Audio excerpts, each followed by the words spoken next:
ओमराजे पुन्हा एकदा खासदार होणार का? धाराशिव जिल्ह्याची कमान ओमराजेंच्या हाती येणार का? पुन्हा एकदा धाराशिवची जनता अगोदरचा धनुष्यबाण परंतु सद्यस्थितीला मशाल हाती घेणार का? असे अनेक प्रश्न आहेत, परंतु प्रत्येक प्रश्नाचं विश्लेषण करायला मी तयार आहे. नमस्कार, माझ्या यूट्यूब चॅनलवरती मी सर्वांचं सहर्ष स्वागत करतो. मित्रांनो, धाराशिव जिल्हा ज्याचं नाव उस्मानाबाद होतं, परंतु हिंदुत्वाच्या मुद्द्यावरती संभाजीनगर आणि धाराशिव ही अनुक्रम औरंगाबाद आणि उस्मानाबादची नावं बदलण्यात आली. खरं तर हिंदुत्ववादी जिल्हा, संवेदनशील जिल्हा म्हणून कायमच धाराशिव आणि संभाजीनगरकडे पाहिलं जात होतं. त्यामुळेच त्या ठिकाणी स्वर्गीय हिंदू हृदय सम्राट बाळासाहेब ठाकरे यांनी आपल्या हिंदुत्वाची बीज रोपण त्या ठिकाणी केलं आणि शिवसेना भराट्यानं झपाट्यानं वाढू लागली, रुजू लागली. आणि त्याचंच फल, त्याचंच एक फलसूत्र म्हणजे विधानसभेमध्ये, लोकसभेमध्ये, अगदी महानगरपालिकेमध्ये शिवसेनेचे प्रतिनिधी त्या ठिकाणून निवडून जाऊ लागले. खरं तर ओमराजे निंबाळकर धाराशिव जिल्ह्यातलं उद्धव ठाकरे यांचं एक असं निष्ठावंत व्यक्तिमत्व की ज्याने अत्यंत हालाकीच्या आणि संघर्षाच्या दिवसामध्ये उद्धव ठाकरे यांची साथ सोडली नाही. ज्यावेळेस एकनाथ शिंदे यांनी 40 आमदारांना घेऊन गुवाहाटीमध्ये जाऊन त्या ठिकाणी बंद केलं, त्या बंडाच्या वेळेस सुद्धा त्या ठिकाणचे तत्कालीन धाराशिवचे आमदार कैलास घाडगे पाटील आणि ओमराजे निंबाळकर त्यांनी पहिल्या दिवशीच एक प्रण केला की शेवटच्या दिवसापासून पर्यंत आपण उद्धव ठाकरे यांच्या पाठीशी ठामपणे उभं राहायचो.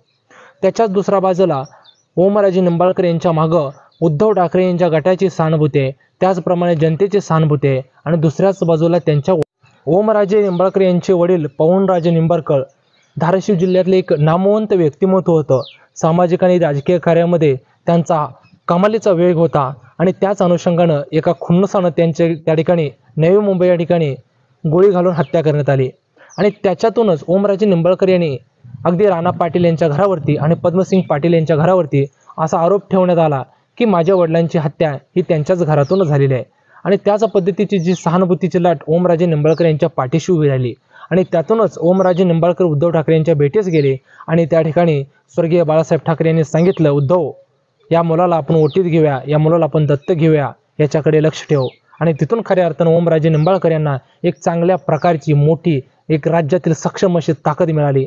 आणि ओमराजे निंबाळकर विधानसभा सदस्य, लोकसभा आणि यानंतर आता लोकसभेच्या दुसऱ्या वेळेस त्या ठिकाणी जाण्यास तयार आहेत. खरं तर ओमराजे निंबाळकर यांचा जनसंपर्क दांडगा आहे. अगदी लहान सहान बारीक सारीक गोष्टीमध्ये सुद्धा अगदी जनसामान्य नागरिकांची कामं सोडवण्यामध्ये ते माहीर आहेत. असं एकही कॉल नाही की जे ओमराजे निंबाळकर उचलत नाहीत, अशा प्रकारचा दावा ते सतत सभेमध्ये करत असतात. खरं तर उद्धव ठाकरे यांच्या पाठीशी अत्यंत कठीण काळामध्ये उभं राहणं आणि त्याचबरोबर जे काही 40 आमदार फुटून गेले ते या महाराष्ट्रातील जनतेला रुजलेलं नाही, हे तितकं सत्य आहे. अजित पवार गट शरद पवार साहेबांना सोडून पलायन झाला, सत्तेमध्ये गेला, तीही गोष्ट या महाराष्ट्रातील जनतेला रुचलेली नाही.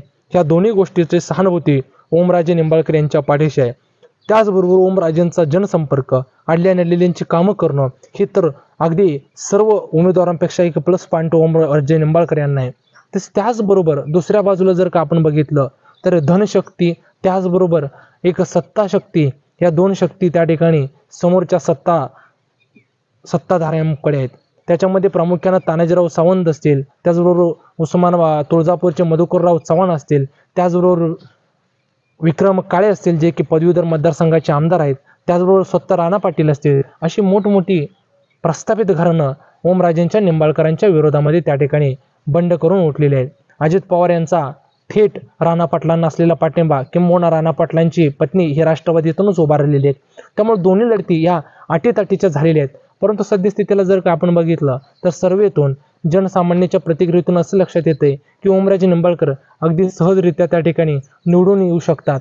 आणि त्यामुळंच ओमराजे निंबाळकर हे येणाऱ्या काळामध्ये किती मताधिक्यानं शिवसेनेतून उद्धव ठाकरे यांची मशाल घेऊन संसदेमध्ये जाऊ शकतात हे येणारा काळच ठरवेल. परंतु सद्यस्थितीला मात्र ओमराजे निंबाळकर यांचं पारडं एक मोठ्या प्रमाणामध्ये जड दिसते. त्याची कारणंही तितकीच आहेत.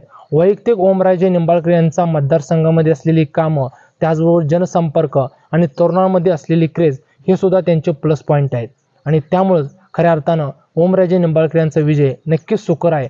परंतु येणाऱ्या काळामध्ये विरोधक कशा पद्धतीनं प्रयत्न करतात, विरोधक कशा पद्धतीनं बेरजेचं राजकारण करतात, हे सुद्धा त्या ठिकाणी महत्त्वाचं आहे. तुर्तास धन्यवाद.